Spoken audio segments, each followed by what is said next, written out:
The Fire Within by Chris DeLacy. The chapter is Unusual Things. I hope you're not pestering him again, said Liz, kneeling and setting the tray on the floor. My fault, said David, getting in first. I was asking if she knew how Conker's eye got hurt. Liz hummed as if her point was proven anyway. She handed Lucy a glass of milk. David switched the subject away from squirrels.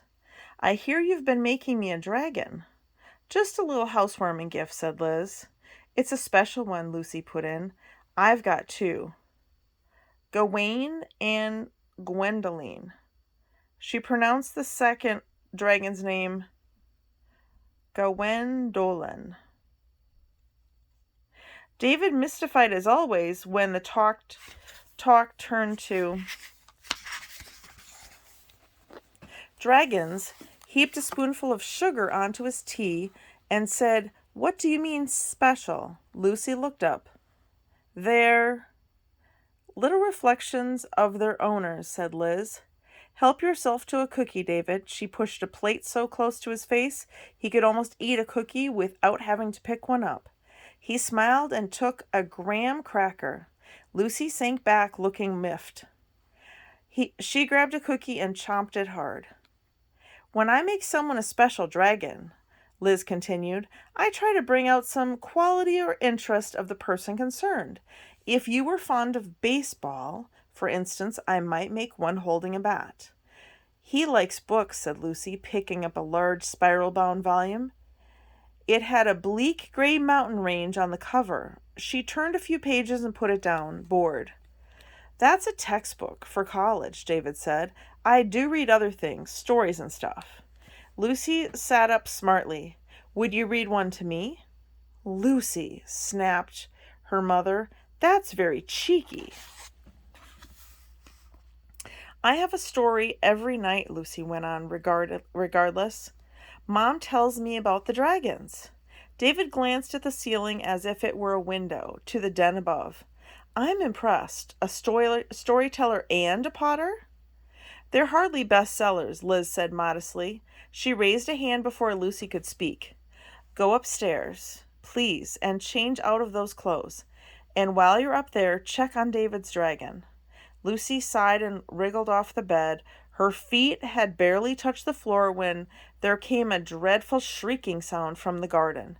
Everyone turned to the open window in time to see Bonington come scrambling in. The big tabby cat had his ears laid back and his fur sticking out like the branches of a tree. He dropped to the floor, flattened his back, and quickly wriggled under the bed. What is the matter with him? Said Liz. David walked to the window and opened it wide. Loud bird chatter filled the room.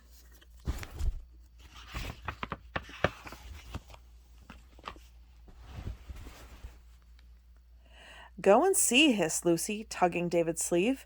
Conker might be in danger. David raised his eyebrow and went to have a look. In the garden all seemed peaceful enough. David walked one side of the long narrow lawn, stopping here and there to sweep back leaves on the larger plants. He couldn't find anything out of place other than a broken plant pot. His heart did leap when he poked around in some overgrown grass and heard a momentary swishing noise. But that turned out to be a soggy old sponge. He checked the rock garden, the shed, the trash area, an old pane of glass covered in algae. He even scrabbled up the paneled fence to have a quick look over into Mr. Bacon's garden. There was no sign of squirrels and nothing to suggest any inkling of danger. But on the way back to the house, he did make two important discoveries. Near the patio steps, he crouched down and picked up a blue-black feather. It was long and sleek and felt cool against his skin. It belonged to a jay or a crow, perhaps. Was it possible that Bonington had clashed with a bird? David's gaze panned the autumn skyline, taking in the spreading sycamore tree that stood in the gap between the Pennykettle's house and Mr. Bacon's away to the right. He couldn't see a black-colored bird anywhere. but his eyes drifted back toward the house. He did see something that made him start. A light had just flickered in the dragon's den. A few seconds passed, then it flickered again, flooding the window with a pale orange color. David cupped a hand above his eyes. It seemed too precise to be a sunlight on a glass, too irregular to be a candle glow. And a light bulb, he decided, was really the wrong color, which left just one explanation: fire. He breathed and let the feather go. It had barely touched the ground by the time he burst, breathless, into his room.